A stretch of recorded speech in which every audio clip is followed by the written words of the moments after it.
Hi, it's Mark from Top Local. We're here with Bernie Pawlik, Pawlik Automotive in Vancouver, Vancouver's favorite auto service experience. 18-time winners of Best Auto Repair in Vancouver as voted by their customers.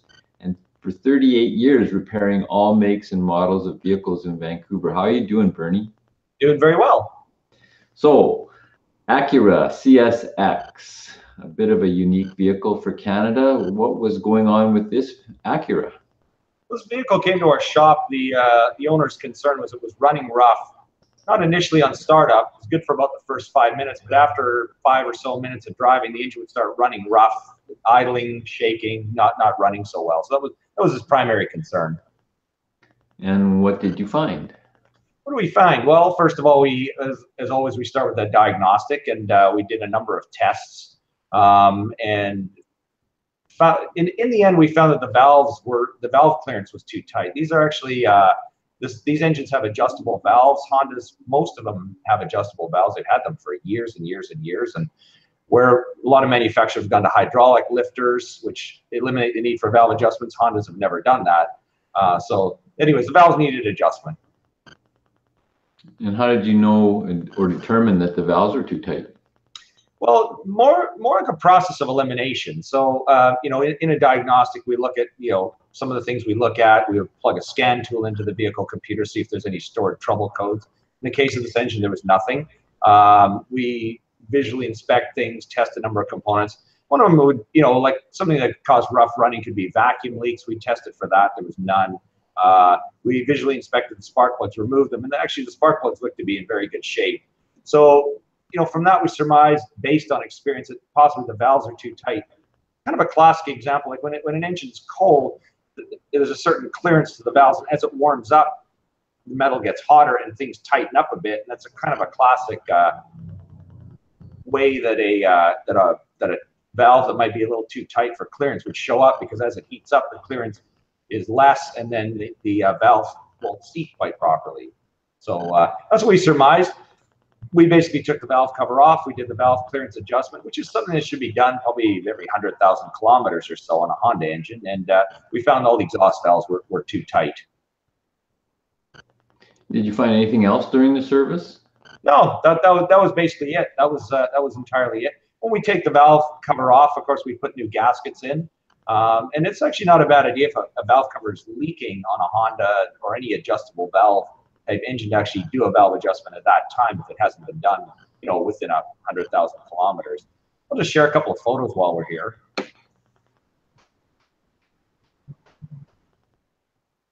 There's an example of a 2007 CSX. The vehicle we worked on was an 06. I've got a photo here of an 07 model, so that's the car.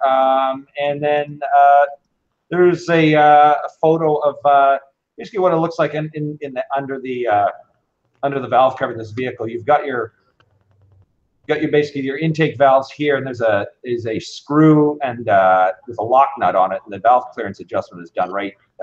You stick a feeler gauge in between. The valve has to be set in the right spot. A feeler gauge is put in here, and you can tell the adjustment of their specification. So there's intake valves in the front of the engine, exhausts on the back. And I should be back. Yep. So the CSX, well, I guess, how did it run after adjustment? That was awesome. Yeah, put everything back together, and it was like smooth as can be. Warmed up, ran really nice. I will mention too that it was smart for the owner to bring this vehicle in for service, although of course it was running to the point where it was perhaps undrivable, not very pleasant to drive. But there are people who neglect these kind of things and keep going, and the real risk of leaving a valve like that is when they don't seat properly, they can actually start burning, and at that point you can cause a lot of very expensive damage. So first sign of something like this, it's always best to get it fixed right away. And this Acura CSX is Canadian-only model. What are your comments on that? Yeah, so this the CSX was only sold in Canada from about 2006 to 2011. This model is actually unique to Canada. A lot of vehicles, they tend to, they build them for somewhere else in the world, but actually this vehicle is actually built in Canada. It's unique, somewhat similar to a Civic SI model in terms of the drivetrain, but actually a unique a unique to Canada only model built in Canada, which is kind of unusual. I'm not really sure why Acura do that, but it is their entry level model, so maybe they're just looking for a way to, you know, sell a cheaper product to get people interested in Acura, and it's a nice car for sure. And how are these cars for reliability? They're quite good. You know, we don't see a lot of them because they're not the most common cars on the road, and you know, some of them we do see. That, you know, we've had a few worn out wheel bearings and, you know, things that aren't, I guess, that abnormal, but, you know, worn out wheel bearings, a few, you know, valve adjustment issues like this. But other than that, they're quite good. It's a Honda product. They're not perfect, but pretty darn good, pretty close to it. So there you go. There's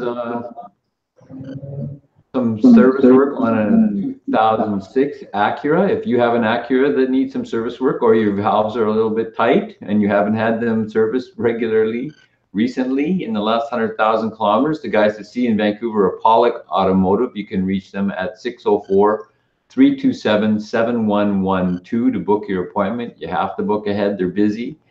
Or check out their website, pawlikautomotive.com. There's tons of information and videos on there, or our YouTube channel. 4+ years of videos every week talking about cars and how to repair them. Thanks, Bernie. Thanks, Mark.